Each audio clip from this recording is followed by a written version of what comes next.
You tell me.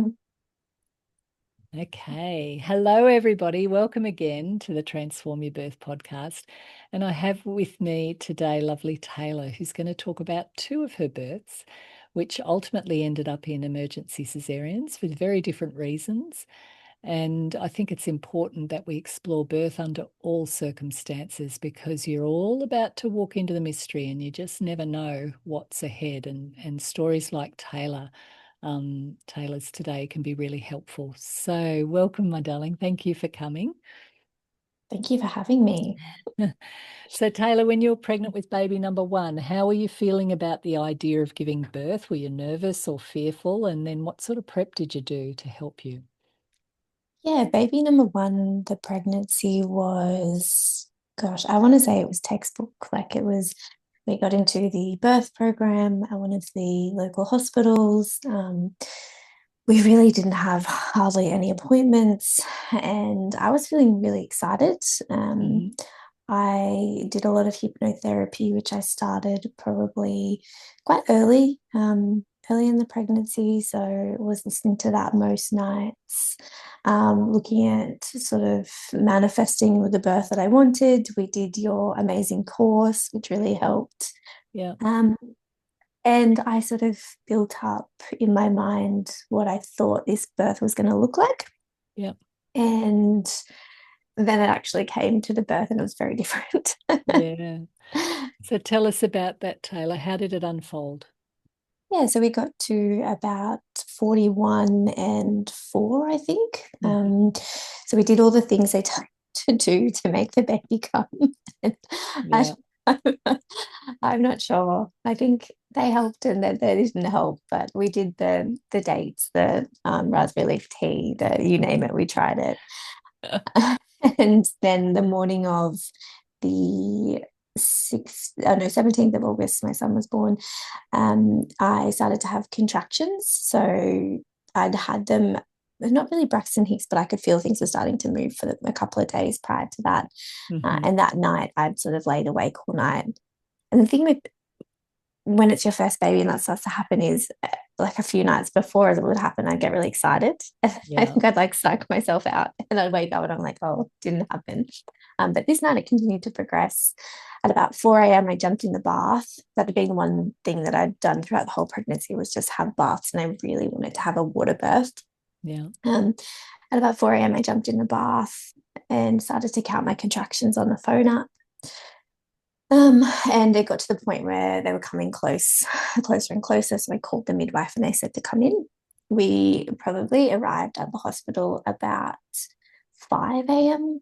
That morning, and things were still progressing. I still was having contractions. I was probably, I think they checked and I was maybe 2 centimeters dilated at that point.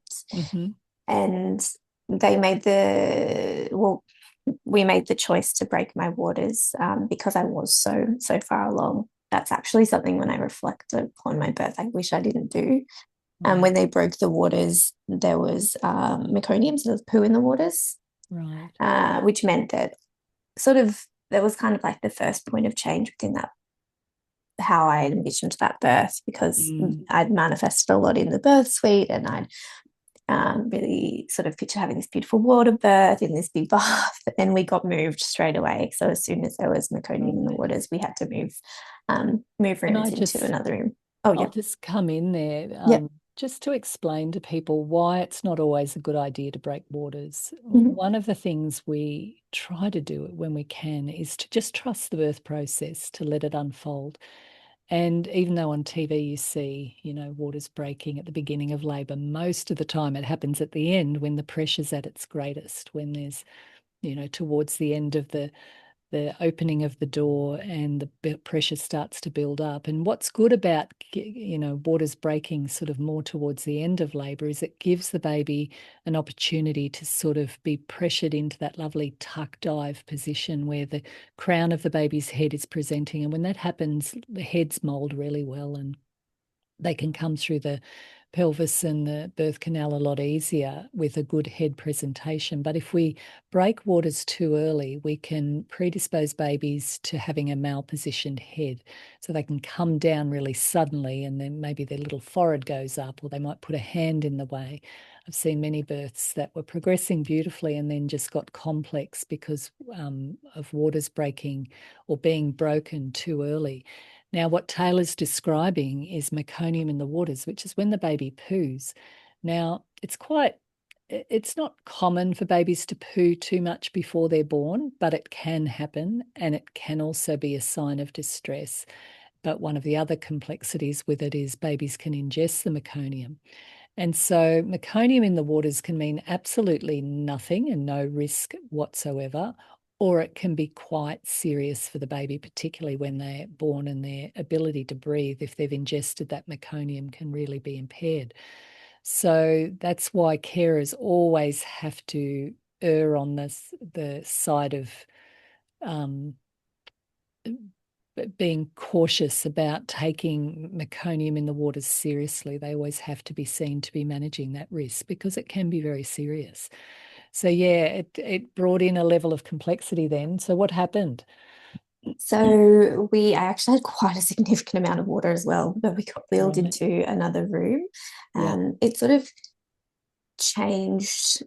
If I think about my birth in like a series of like small moments, that was Yeah. probably one of those small moments that changed how I had been manifesting. And I always Mm. think about your course where you talk about you get on the airplane and you get off at a different Location. city location. Yeah. And Yeah. I always think about that when I think about Harry's birth because I don't necessarily know if I did enough prep for that change of city. So I kind of feel like that happened. We were still doing pretty well. They moved us to another room. Thankfully, it also had a bath, but it just had a bit more medical equipment in case of anything happening. And I labored in the bath for probably about 11 hours, and it was amazing. I just had my headphones in. I was in the Zen zone. It was beautiful. I actually had a midwife come in the next day, and she was like, "You wouldn't have even known you were in like you were in labor." Like Wow. I just was in a really, really good headspace. In Um, labor land, darling, you were yeah, surrendered to the I process. was. I think Yeah. there's a photo of me, and I was just like, I was relaxed. It was really good. I sort of moved around the bath. My partner was using the shower head on my lower back. It was Mm, really nice. It was kind of like what I had imagined labor to look like. lovely. Um, at about that 11-hour mark, we had a doctor come in, and I always think about your course. And I remember just in our birth plan, I'd sort of said I wanted this to happen. It was a doctor I'd never met. They came in and they started sort of mentioning the C word of caesarean Yeah. and trying to sort of direct and guide me towards having an epidural. And I really wish that I'd been a little bit more pushy about my partner being the person they talk to and me not hearing that because Yeah. once they did hear that, I feel like that's like the second moment in my birth where um, I just stopped getting out of like I started to get in my head a little bit, if that makes Yeah. sense. Yeah. So, One oh, of the sorry. problems when carers, particularly doctors, right? And I love doctors. I think they're amazing, and when we need them, my God, they're good. Mm-hmm. However, they have this habit of coming in and taking a snapshot, having to make a decision because that's what they're trained to do is make decisions around the management of pregnancies and births. And say things like, I think you're going to need to have the cesarean. I think you're going to need an epidural. And that type of communication can really bring women unstuck in terms of their confidence and their ability to surrender. What we know is that when we give women positive messaging about, you're okay, the baby's fine, then women can really surrender into it. Labor land. But when they come in and say, oh, you're going to need the epidural, what gets translated to the woman in labor is, I'm not doing a good job. I must need the epidural. And so those types of things can really take away women's confidence. So one of the things I encourage people to put on their birth preferences sheet is, please don't offer me pain relief. I know what's available. I'll ask for it if I need it. Mhm. Now, what was leading the doctor to thinking that you were going to need a cesarean? What were the signs? So this is probably like the third moment. Mm, The midwife, unfortunately, I had this incredible midwife, but she wasn't working. So I got mm, my like their team, her other team member, who was she right. was lovely, she was great, but she'd just done a check and I'd only progressed to 4 centimeters after about 11 Mm, plus hours. And she looked at me and she said, "Oh, you're only at 4 centimeters. That's so disappointing." And I really feel like that yeah, just changed my mindset. yeah, there it And then is. if you put that into the doctor coming in and saying, "You need this pain relief, we might, need to start looking at a cesarean." And I just feel like I got out of Mm, that place where I felt confident and I started to lose my confidence a little bit. yeah, Um, understandable. yeah, so Mm, about an hour after that, I could tell, and a switch just flicked in my head where I'd been in this like beautiful like space, and I was like, I've got this. And I think I fought with myself mentally for about an hour, and then I was like, all right, I'll have the epidural, because I lost that confidence. mm, yeah. Then I had the epidural. I laid down and it was the weirdest feeling in the world because you've been in this like well, not active labor, but I'd been in Mm, labor, just in this beautiful space. And all of a sudden I'm just laying on this bed. And it was really weird. I'm like, what happens now? Like, you don't feel anything, but you also don't have a baby. And it mm, was just the weirdest time. They sort of said, have a sleep, which I'm like, I can't sleep. I'm so excited. I want to meet this little baby. Like, I don't want to miss out on this. mm, So I sort of laid there. I think I drifted in and out, was talking to my partner. We were making jokes.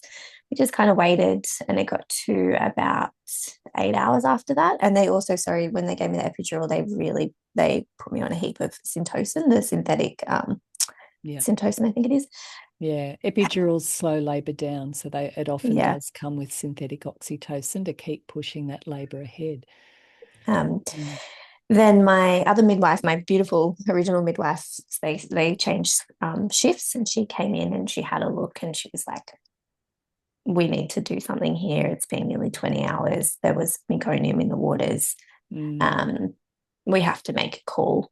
And I remember just sort of I just had felt like a little bit disempowered, and then it kind of got to the point where the choice was taken away from me, mm, which was quite hard. And I don't think I necessarily dealt with that very well. And whenever I think about my birth, I always reflect on, and I'll say this a few times, but where you said you arrive in the wrong city, and I don't think in my birth prep I thought about what that would look like, yeah. um, and that's something that I missed, like I missed in that birth prep step. Anyway, had an emergency cesarean, so they wheeled us out. My partner said it kind of reminded him of McDonald's drive-through because I think we actually cut off a few other women who were like meant to have an emergency, like have a cesarean and an emergency So you birth, got like to cut the collective. queue, did you, We cut darling? the queue. No, out of the way, I'm coming through. I just remember being rolled, and I was quite upset by this point. And I just remember being Oh, yeah. rolled, and it must have been the guy's first date, but he just ran me into like the food trolley, the end of the bed, and I was like, oh, we just have to laugh. Like this is what's happening. Oh, Anyway, then went in, had the cesarean. So Alex puts on my partner. Alex gets gowned up. I go in, and it's really cold. I remember it being really cold. And there's so many people in there. mm, And it probably wasn't the birth that I wanted, but we had our beautiful, healthy little boy.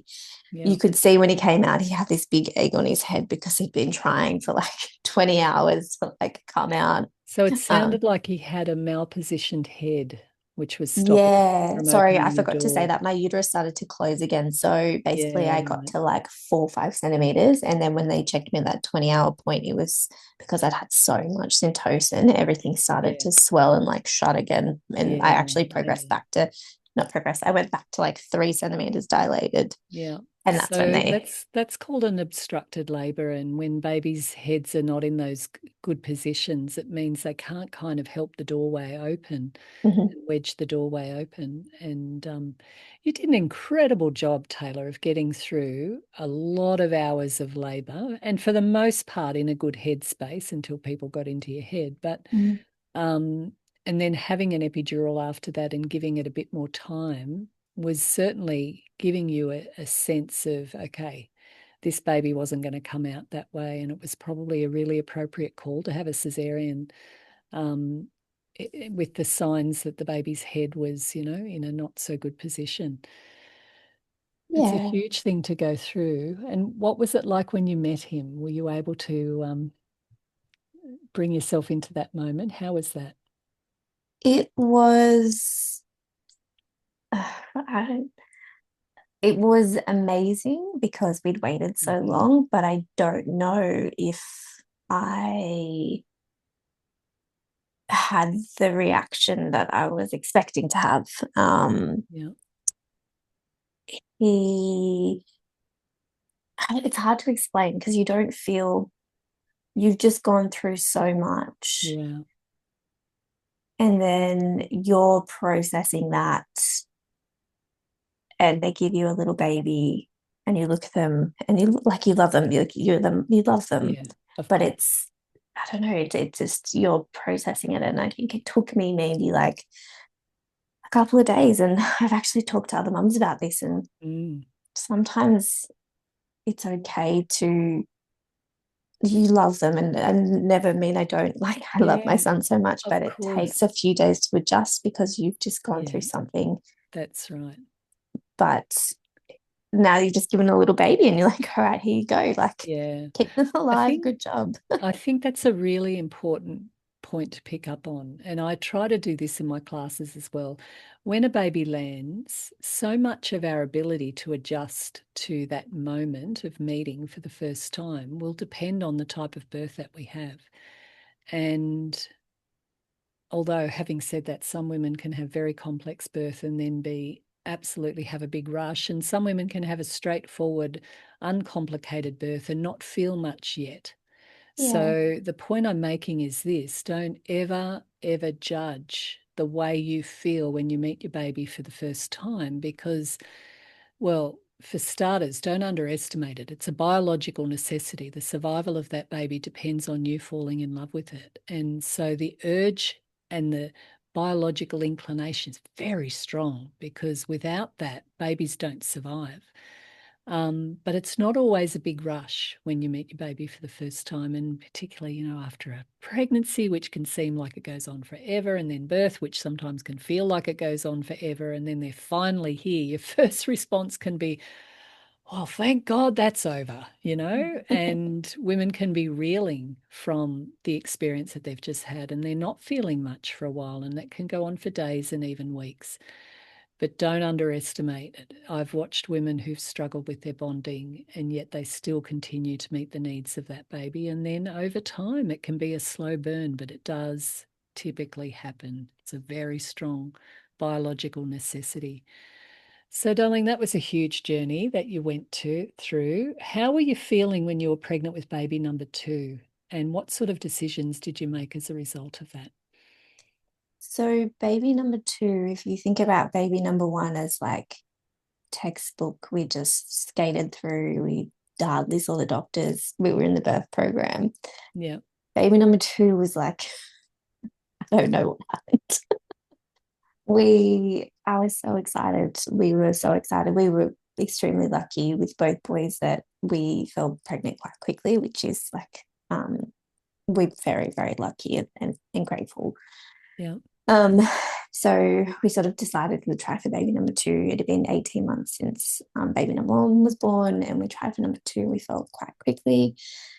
I was really excited. I had been working with and talking to the doctors about having a VBAC and had started planning for that. I'd started like listening and doing a lot of like manifesting and hypnobirth and like got out all the old.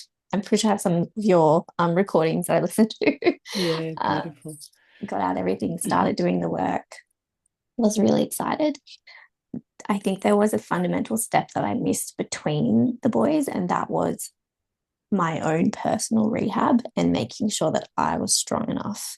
And I looked after my body, and I can't, like, if I could go back and do that again, I would 100% be making sure, like, go and see the women's physio, look after your core, look after everything, make Mm. sure everything works again, because especially when you have babies that close together, Yeah. um, there are so many components that I think I took for granted and just assumed it would be the same, and it was definitely not.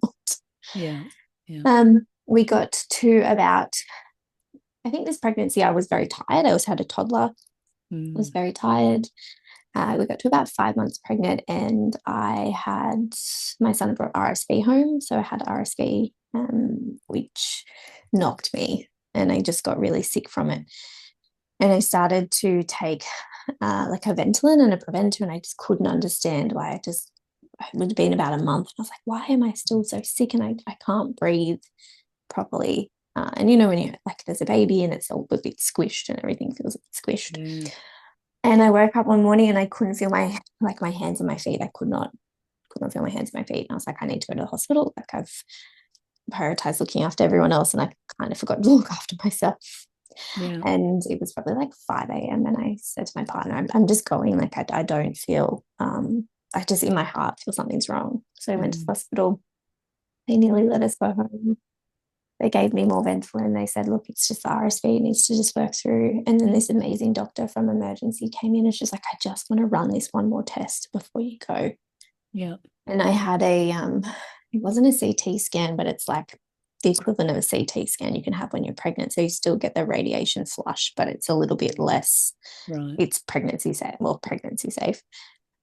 And they found two large blood clots on my lungs. So pretty much, if you think about your lungs, the bottom of both my Mm. lungs were covered in these blood clots, which Yeah. explained why I couldn't breathe very well at all. And then I guess from there, the trajectory of my pregnancy and birth changed significantly.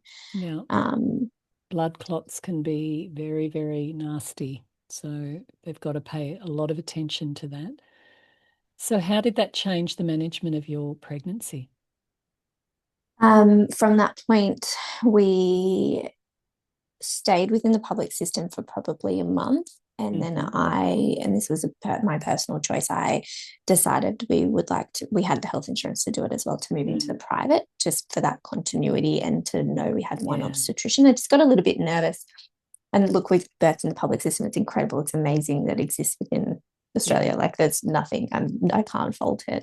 But I'd gone into a couple of appointments and I'd see a different obstetrician every time, because it Mm. also changed from me seeing midwives to now I have to see obstetricians. I Yeah. also had to start clexane, so blood thinning injections twice a day, to treat the blood clot as well. Yeah.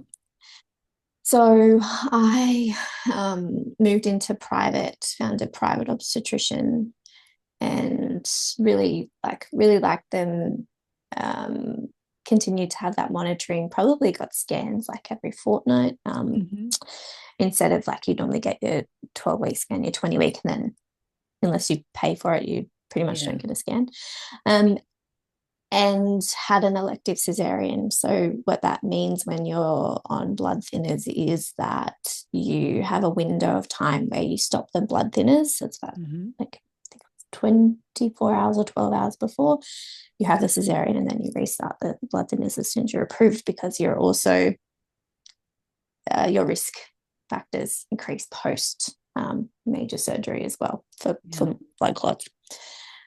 So we gave birth at the private hospital. The elective cesarean was so different. I think I just got to a point mentally where I just had to accept, I'm not going to get that natural birth that I like yearned for. But this is the way that I can keep me safe, and the baby can be Yeah. safe and arrive safely. So I just had to sort of accept it. And I think I accepted it better than I did when it was an emergency cesarean. Yeah. Yeah. I sort of just had to do that mindset shift. And I was Yeah. like, look, we got off the plane. It's the wrong city, but we're going to have a great holiday. Yeah. Yeah. You make the most of whatever situation you're in. And I think it's important. Like, I always encourage women to have a bit of a game plan around cesareans, Mhm. because you know, you might decide, I use the metaphor of traveling to Italy. You decide to have a holiday in Italy, and then the plane starts to get faulty, and you end up in New Delhi, India, from Italy to India. And we don't always end up where we want to be. And as part of the mind, and the preparation of the mind, it's important to have a bit of a game plan around cesareans and how you would manage that if you found yourself in that situation. And little things can make a big difference to a cesarean section. Things like, could you lower the curtain so we could see the birth? Instant skin to skin unless medically indicated. Could we please have some degree of delayed cord clamping? Could you please not announce the sex? We'd like to find out ourselves. These are often little things, but they can make a profound difference to that experience. What do you think it was about that experience, Taylor, that made it better for you than first time round? It was it was actually beautiful. Like it was a beautiful birth, and I have this video of meeting Nice. Nicholas for the first time. Yeah. And yeah, I really did. I've struggled with the first cesarean, but the second one, I thought it was really beautiful. It was weird because you go in and you're not Mm. in like in labor, and you put Yeah. on your gown, and it's very like that to me was like, this feels like we're going to the shops. Like Very that was different. a, yeah, Yeah. very, very different experience. And then we sort of wheel down and you're waiting, and then you go into the room and you hold the pillow and they put the spinal in, and then you lay back. Um, you lay back, and I got a little bit sick. So Mhm. I was having flushes. So they just like I'm pretty sure I had a cold compress on. But the beautiful thing was they knew that I was scared. Like this was Yeah. not the birth that I wanted. I did have a little Yeah. bit of fear around it. And I think I had fear because of the other medical components that were going on. And they let me put Yeah. in my meditation. So I pretty sure I actually listened to your voice when I Oh, was that's getting nice. my I was at the spinal. birth. How Yeah. lovely. And then they Yeah. let me listen to that and get into my own head and my own Mm, mindset. But good. before they put the spinal in, and then they Yeah. laid me down, and I could listen to the music, and I could sort of zone out, and I could just not think about what was happening because that was my choice. Like I didn't. I Yeah. some women will have the curtain drawn down, and they'll be more involved. But this was Mm. just how I needed to get through it. You needed to go inward. And I'll often say that to women, preparing for cesarean is, if it's too much with seeing all these people or it's too loud, then block off some senses. Either close your eyes or put your audio tracks in, which can just help keep you in your own little space and utilize your mind to stay connected to Bubby and connected to yourself rather than being too overwhelmed by what's going on around you. You don't need to know what they're doing. That's their job. Your job is to just be as calm and relaxed as you can be. Yeah, definitely. I Mm, think breathing was a big component that I use. And yeah, breathing, I did forget to mention this, but in my first birth, that those 11 hours that of me just laboring in the bath, breathing got me through that. Like yeah. I can't remember what it's called. We breathe through and then out through your mouth. There's a name for it. It's like the yoga. Use eye breathing. Yeah, Yeah, that got me through, yeah, and then I could utilize those tools as well in the elective cesarean. So yeah, just making sure I was focusing on my breathing. I just had noise cancelling headphones in, and I was just focused on that. And then probably about, gosh, halfway through. I mean, cesareans don't you're not in there for very long, and the baby's out. yeah, Halfway through, I was like, I feel like I can take part in this. I'm not scared. I took my headphones out. yeah. I was talking to my partner, and then the little bub was there, and they lifted him up, and he did the big wail. Which is a good sign. Yeah, and then they took him into the other room, and I feel like I'd worked through my own fears, and I felt like I could take part in the birth from there, and it was beautiful. Mm. They took him, they did all the fobs and things they need to do, and then they looked over, and we had this. I think she was the anaesthetist nurse. She took these incredible photos of my birth, Oh, nice. and she just took this beautiful video of me meeting Nicholas for the first time, and he had his little Oh, head next to me, and it was just, yeah, it was a really beautiful beautiful. experience. And then we went And into, what oh, was the sorry, bond like? What was the bonding moment like when you so met him? different, Yeah, tell us about so that. different. With Harry, and I hate saying this, and I would never I would hope he'd never hear this or ever reflect on Oh, this, but it's like no reflection. I didn't want to hold him. Like I was, Yeah. Yeah. I don't know if I was scared of him, but I did not want to hold him when he was born. I Mm, said to my partner, I was like, I don't want to hold him. Just take him away from me. Like mm, I just couldn't. And I remember that first night, I just really struggled to bond with him. I was like, just put him in the little, not Tupperware container, whatever the thing's called. yeah. The crib or The whatever. crib. Yeah. I was like, I don't want to. But with Nicholas, I was like, I don't know if number two is different as well, but I was like, I just felt this like amazing connection with him. I was just so proud of us both for getting through this because it had Mm, been a hard pregnancy. yeah. Um, and yeah, we went into recovery, and I was trying to breastfeed him right away, and even that was different. I'd like worked with a lactation consultant prior. I knew a little Mm, bit more, and I just cuddled him, and I just had this beautiful, and that was probably the connection I didn't necessarily have with Harry. yeah. And but yeah, I couldn't put him down. I was just obsessed Mm, with him. that's He smelled beautiful. so good. Yeah, the smell of a Oh my newborn, you gosh. almost want to lick them. They're just incredible. But Yeah. I know the answer to this, but given these two very different bonding experiences, Mm-hmm. is that reflected in any shape or form with your love for both of your children? Oh my gosh, no. I'm No, obsessed with exactly. both of And them. that's the point I want to make. Even if your bonding isn't ideal, like Taylor's was first time round, it doesn't define that experience and it doesn't define that relationship. Okay. It's just a moment in time. It's a window of opportunity, your first meeting. And if it's not ideal, or if there's separation, or you don't feel connected to the baby, don't worry. It's not a window that closes and that's it. You've screwed them for life. It's far from that. Bonding is a lifelong experience. You are always reconnecting and rebonding with your children as they grow and change and their needs change. So, yeah, I want to make that point very clear. So, Taylor, you went through two very big experiences bringing these babies in. What did you learn about yourself as a result of that? That women are incredible. Number I'll one. drink to that. We truly are Yeah. like, oh my gosh, we just persevere. There's just like this resilience within women that just like, because at the end of the day, I don't know, you can't quit, you can't stop, you just have to keep going. Yeah. Very And I true. feel like you find this inner strength that sometimes you didn't even know you had. Mm, Um, and I also, what have I learned? Other things I've learned is that to forgive, sort of forgive yourself if maybe the birth that you wanted, not always forgive yourself, but if the birth that you wanted didn't happen, mm, I don't think the word is forgive, it's sort of to process that and take the time to sit with that. And then mm. um I think you can do like a birth debrief and you can Yeah. work through what's happened. But yeah, don't sit in those feelings, like work through them. Would be Mm, one thing I did learn.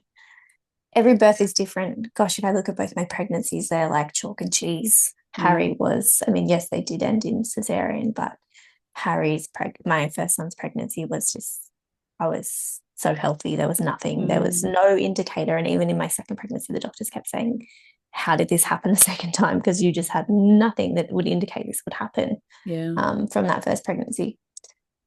But yeah, I mean, gosh, Mm. there's so many lessons. Very, very interesting. Birth puts you on a ride. You can have ideals and you can have visions around your birth. And I always encourage people to create a vision around their birth because the mind moves towards what you focus on, and what you focus on, you fuel. So imagining yourself as dealing with the contractions, welcoming the sensations, having a vaginal birth or having a cesarean birth, like you give your mind the opportunity to play through those two scenarios can be very, very helpful.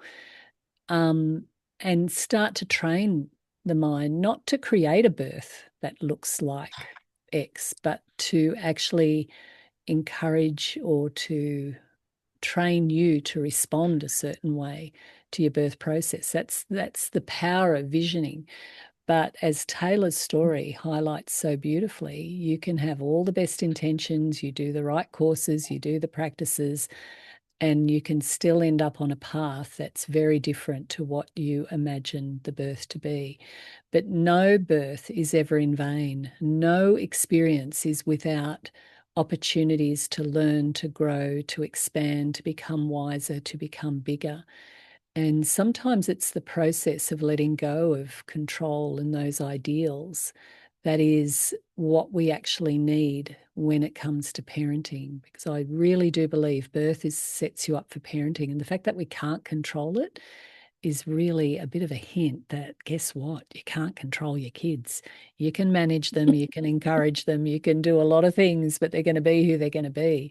And the birth sets you up for that. So to let go of birth being a certain way, and as Taylor said beautifully, to accept, I guess, and allow yourself to let go of those ideals around what you would have liked, to seeing it, the beauty of what actually unfolds as a result of your experience. And Taylor's learnt a lot in that process of giving birth. And she's just getting her second one out of bed with beautiful little Sorry. fellow. It's He's just lovely. Hello, little one. Oh, what a gorgeous face. oh, Very, now very he's gonna try precious. and talk to you. Yeah. So Taylor, thank you so much for sharing those experiences and, the unpredictable nature of things like blood clots and things that can come in from left field, can be really challenging to work with. But don't ever assume you don't have what it takes to get through that. We are so much more than what we think we are. And I think Taylor demonstrated that beautifully through bringing her own two babies into the world. So thank you, everybody, for listening. It's been lovely to join you again this week, and we'll see you again. Bye for now.